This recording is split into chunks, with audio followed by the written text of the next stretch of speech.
Hello, I'm Rex Childhouse, and I am doing this video on the Prusa i3 Mark III S Plus printer and how to utilize the Prusa slicer, which is free software, in a multi-filament mode. And these are what we're going to produce. They're kind of cool. They're off Thingiverse. I will give you the contact information and credit the individual who designed them. The question is, with a single filament system like the base Mark III, how do you do multi-filament printing? And I tried the MMU2. That's going to be a subject of another video. This one here, I'm going to walk you through taking the item off of Thingiverse, taking it in a slicer, making a multi-filament system, taking it over to your printer, showing you what your printer is going to do if you're running the same printer as I am. And it's kind of cool. And my granddaughter loves these, my wife loves these. She takes these to her classroom as giveaways, takes them to her school as giveaways, and they're kind of fun. So let's get on with it. Let's move to Thingiverse and download this file. And then I'll show you how I manipulated it and what you can do with it. And then what you do with it is all sorts of your fun. So let's step into it. Thingiverse.com has tons of great files for you to download. They download as zip files, not a problem.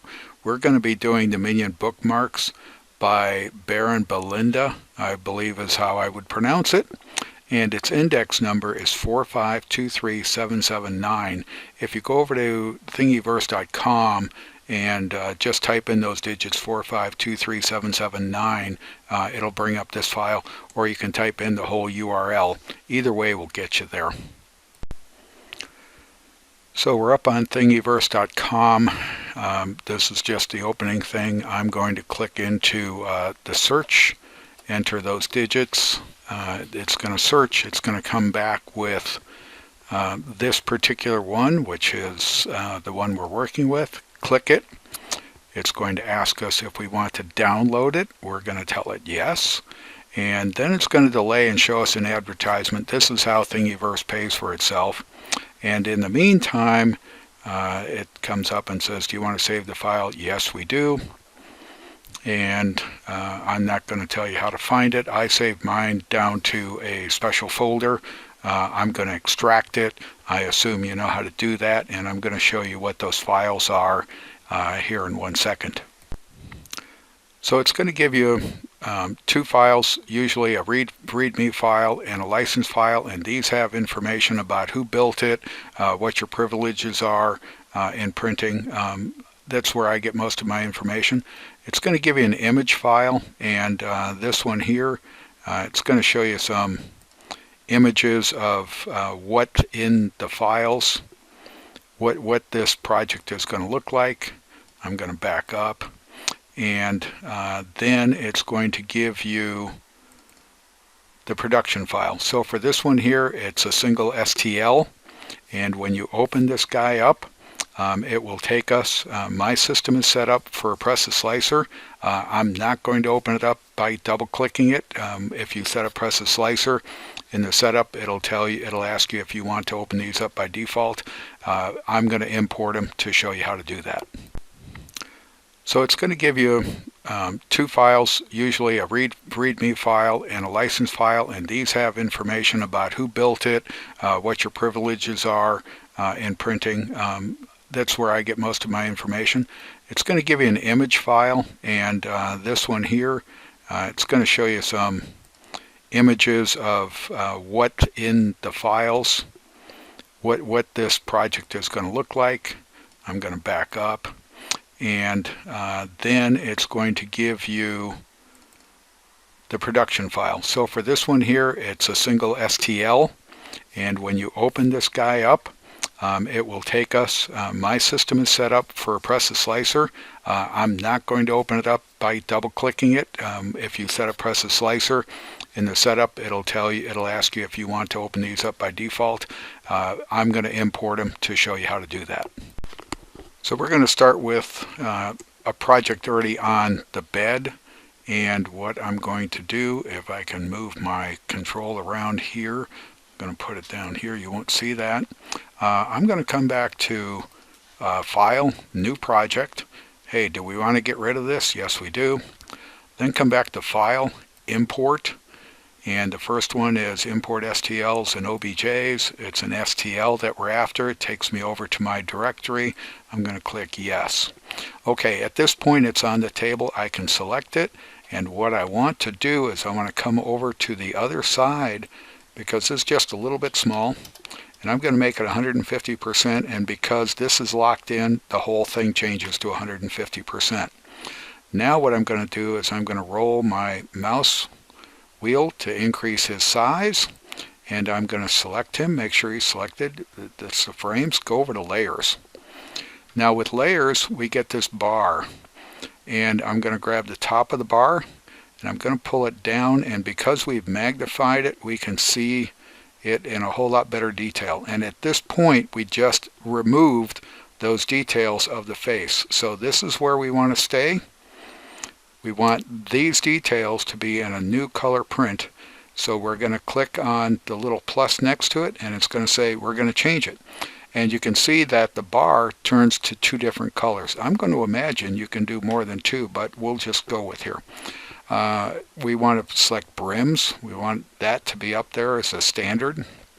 And now we're done. Now we can turn around and slice this, and we can tell it to slice.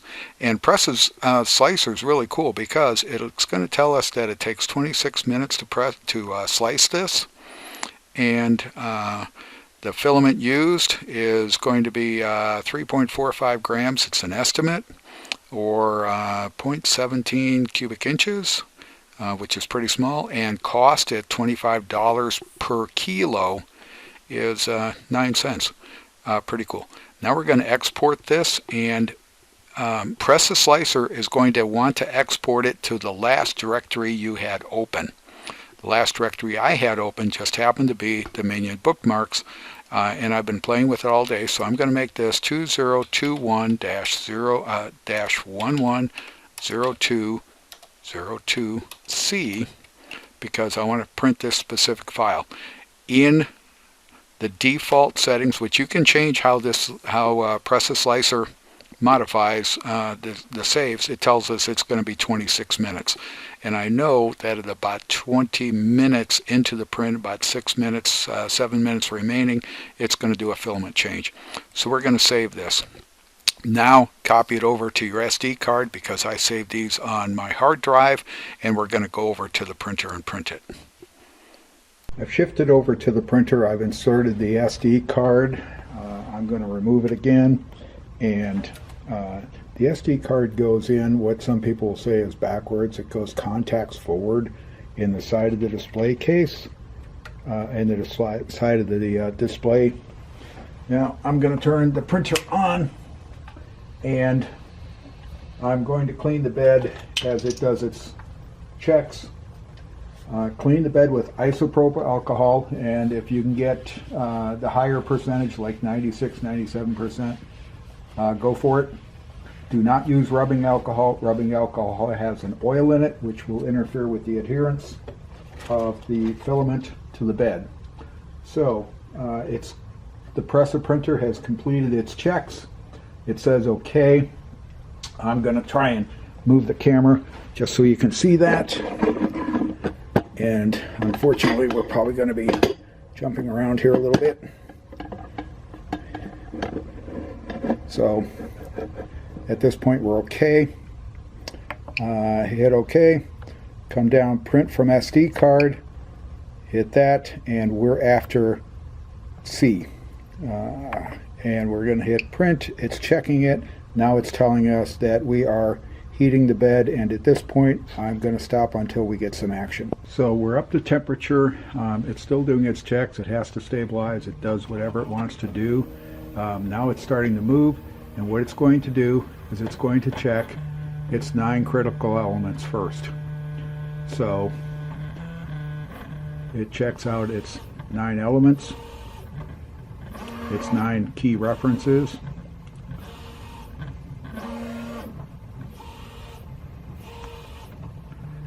it's got the 9 Z's located. It moves back to home and it says, oh, I need filament.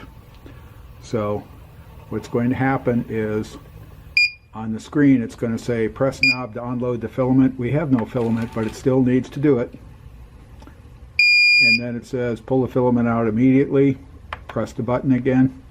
Was it successful? Yep, because it wasn't there in the first place. Now it says insert the filament, and I'm going to use yellow as the base. It's pre-cut to a 45. Insert it into the extruder, and it says hit the button, and it starts sucking it in. And then what's going to happen is down in the bottom, everything's up to temperature and it's purging the nozzle. And because the nozzle's 215 degrees, I'm going to use that. It now says it wants to know, did it load properly? Sorry, it's autofocus. There it goes. And the answer is yes, it did. So I'm going to print yes, press yes. And now I'm going to grab that filament too, if I can. There we go. Okay. Now the printer is off and running. This is where you can set live Z, and now it's off and running. And from here on out, it's on its own. The screen on the control is telling us that we have 25 minutes remaining. That's an estimate. Nozzle is 215, set and holding. Bed is 60 and holding, both centigrade. So the bed's warm, the nozzle's hot. And now we're off and running, so we'll come back when something's going to happen. Coming close to a filament change, don't know exactly when it's going to happen. And between the filament change, the control display, and the filament, what's going to happen is it's going to tell us to eject it, to pull it out. I've got to take the other strand, which I've already cut at a 45, insert it, then it's going to purge it again, ask if it was correctly purged, and then it is going to resume printing. If you're using a multi-material unit, MMU, it builds a wipe tower. It does not build a wipe tower with a single filament extruder. And it just finished. Press the knob and pull the filament. And it's out. Roll it up. You can't let the filament tangle itself up, so you have to get orderly. Take the blue, bring it down. Yes, it was correct. Insert the filament into the top, push it as far down as you can, press the knob, and now blue filament is in. You can see it's purging the nozzle. Now blue filament's coming out. So we're going to come back here. I'm going to pull that filament away. I'm going to say yes, and now it's going to heat, and it's off on its own. And now I'm going to get that out of there. And now it's going to run to the end of the end of the file, which is about 6 minutes away. And if you see that little blue strand right there, it's not going to print down there, so it doesn't matter. Otherwise, it shouldn't be there. But if you look closely, I'm going to move you in a little bit. As the printer moves, you can see that it's already printing the detail in blue underneath the extruder. It's pretty heavily covered up because it's not that big, but it is printing the blue. It's showing 1 minute left, and what I'm going to do is I'm going to let it run to its complete, obviously, and then I've developed a habit because of my issues with the MMU, not with the single element printer as shown here. I'm going to unload the filament when we get done printing, and that also gives you a quote-unquote clean extruder. If I was to start another print and wanted to use a different color filament, it's still going to purge, but And I still have to tell it to eject, but that's okay. So it's now complete. It goes off to its home, off to the left side, okay? And I'm going to show you a couple of things here. And we're going to readjust. Okay, so first, it's telling us that we're complete. So I want to go down to unload filament, press OK, select my filament type, and don't wait very long for this because it's got to bring back the heat. Now it's going to turn around and come up to temperature again 215. Then it'll tell us to press the knob and unload the filament, and the filament comes out. Okay, well, I store that conveniently in the spool. I want to show you another one that's in here, and if you have to clean the bed, like right now the extruder is clear of the bed, but if you have to clean the bed and the extruder is too low, go down to settings, push the button, go down to move axis, push the button, go to move, and then it'll tell you where it's at and rotate it to the right. And my recommendation is rotate it 1 or 2 clicks to make sure you're going up so you don't drive it into the bed. But now you can raise the extruder to get whatever clearance you need to get to the bed. And with that, we're going to go and start cleaning this guy up. We're going to let the bed cool a little bit. He'll come off really easily, and then we're going to clean him up. Okay, we've printed it, and I'm going to take what's called the brim off of it. I use the brim on all my prints because it increases the adhesion to the hotbed and reduces the probability that this is going to be dragged or pulled off. So it's technique as to how you do it.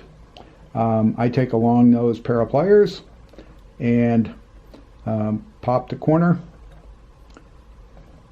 any way I can. This one's arguing with me. Okay, once it starts, just pull it. This one's really arguing with me. And in Press a Slicer, I think you actually have the option as to how big and heavy you make this. So at that point, now I've got it open, I'm going to take a razor knife, and you always cut away from yourself. So I'm going to come up here, and it's following the thread of the filament. So I'm just having fun with this. There we go. It pops off pretty easy. I'm going to put that away for the moment. Pops off pretty easy. Just keep pulling it off.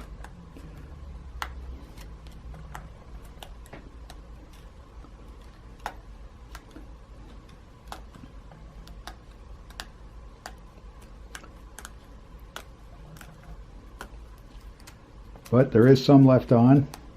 Always happens. Just the way it works. And at that point, I take the razor knife and I try not to cut into myself.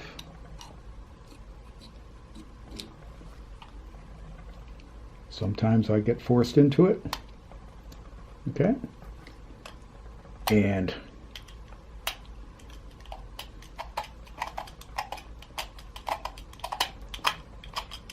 scrape down to the back, because of the next stage it's going to clean this up really nice, I hope.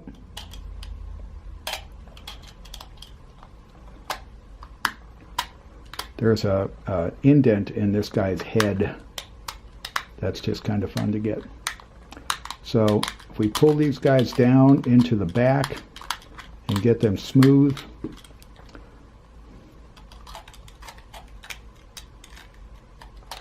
and this has got a fair amount, so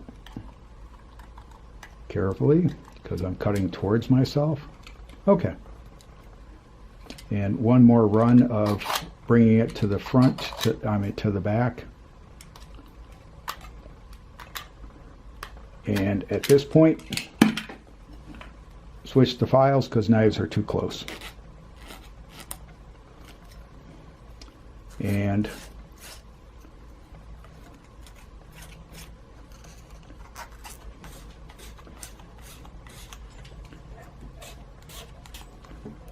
clean them up. This is why you peeled it to the top.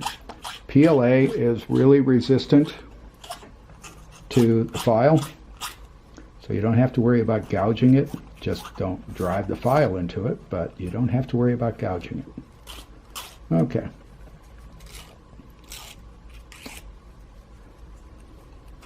There's some rough on the very end. There's some rough spot. Okay.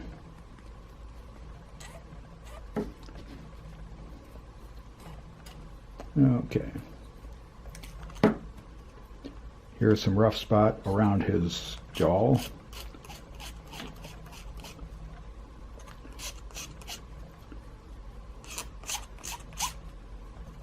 And here's some rough spot around his other one. So we'll take that off.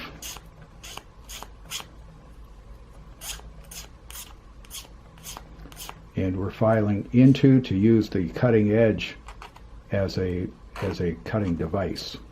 We're using the edge as a cutting device. Wedge it over. And at this point, the back of them is, whoops, almost.